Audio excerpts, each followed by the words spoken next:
look at this uphill under the bridge and then a blind left. I mean, the geography is what it's all about in so many ways with a racing circuit. And we were saying earlier coming up here that modern circuits today are judged on the pit facilities, the garage facilities, the hospitality facilities, and then they talk a little bit about the layout and the geography. But here, this is a classic circuit that is all about geography and a bit like a golf course, making great use of the contours of the land.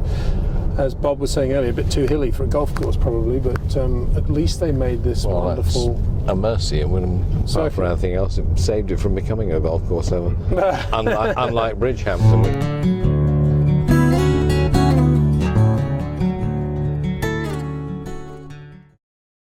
Nigel and I are imagining you in that last corner in the Ferrari in perfect opposite lock slide, thinking for sure that would have been very similar to your old hall at Alden Park. Well, it may well have been too. I just can't quite picture it with the Ferrari. I was probably, once I got a bit of a gap with the Ferrari, I was a little bit less sort of exuberant. Perhaps I was at Alton Park because I'd lost the clutch at the start of the race, and I was conscious of the fact that I was changing gear, without a clutch, and I was concerned about the gearbox, which of course is what eventually caved it in anyway. So I was, once I got a bit of a gap, I did sort of perhaps curb my enthusiasm a bit, but it was a sort of circuit, and I think it probably sums it up. It was a sort of circuit that you really wanted to drive hard all the time. I always had that feeling at a place like Claremont as well, and I guess Spa to a degree too. But it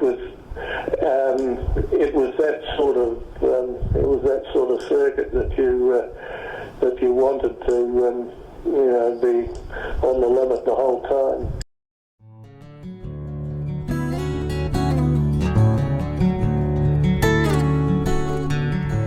Hills and valleys here were really developed by glacial action, and the evidence of that is that there's a great residue of material that is a result of the glaciers. It's sand and stone, and it runs through the whole area. A lot of pine trees here, a wonderful place to be. The area was developed by Joe Ryan in 1937 out of Philadelphia. He and Lowell Thomas came up here and were guests across the lake at Grey Rocks, and they went up on top and they said that this has to be a ski area. Lowell Thomas promoted the area, and in 1937 they installed the first chairlift in Canada, concurrent with the lift installed at Sun Valley, Idaho. Peter was a great guy. He was a national ski team, a grade A student, went to school locally in St Agathe, lived over at the base of the mountain, and started racing with Lotus cars, and was really quite successful. Actually beat one day at Sterling Moss in a similar car to win the Canadian Grand Prix in a Lotus 19.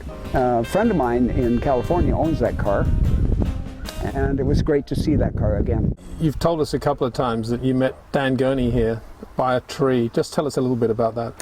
It was after a practice session, and across the way from here is an old garage, and Dan had his car in there, and he was just taking a little rest underneath the tree, and I went over and had a little chat with him.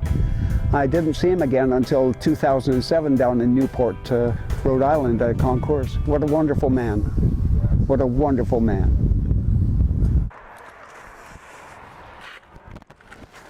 Well, there we are. What a day. Lovely to see Nigel Roebuck up there and other friends. Colin Bach was with me, Rob McLennan, and all the guys at Mercedes who were there for the day doing their driver academy. Good stuff. Love the place. The reason we don't see St Jovite signs anywhere apparently is because of the change in taxation laws of the area. Money again. And because it was more efficient for St Jovite to become part of Mont Tremblant from a state tax point of view, or something like that, they kind of abolished the name St Jovite. There's one tiny little village somewhere, a hotel with a St Jovite name on it, but that's about it.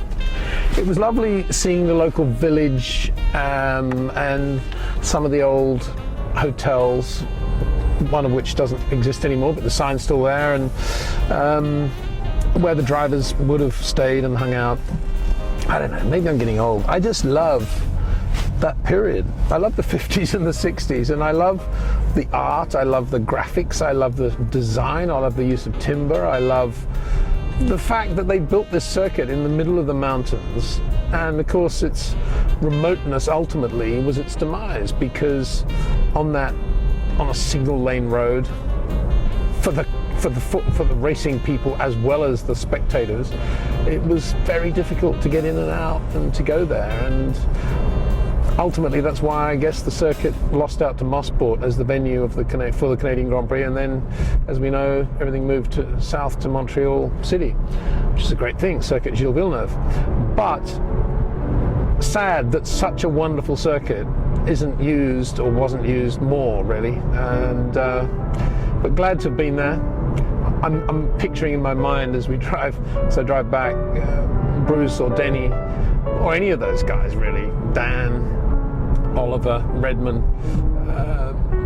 going through turn 1 over that blind brow, breaking up into that tight left-hander under the tunnel, flat out down the straight there over the jump. Even though several cars have already got airborne, they're still staying flat with their right foot. Motor racing, incredible. Incredible actually, there were no fatalities at St Jovite. I don't say that lightly, because it was, lots of things to hit there, and there were some huge accidents, and yet there weren't. I don't know, it says something about the wholesomeness of the circuit perhaps, and maybe it's deeper than just pure chance and luck. Anyway, heading back down south now to the busy, slightly sordid world of Montreal. I do love Montreal, but I think it's changed a little bit over the years, and it's got a little bit more, what's the word? Tacky's not the right word, it's inappropriate to say tacky, but that's what I kind of feel about it up here in the mountains, and I see a circuit like St Jovite. So thank you St Jovite, thank you weather, thank you mountains, it's been a wonderful day.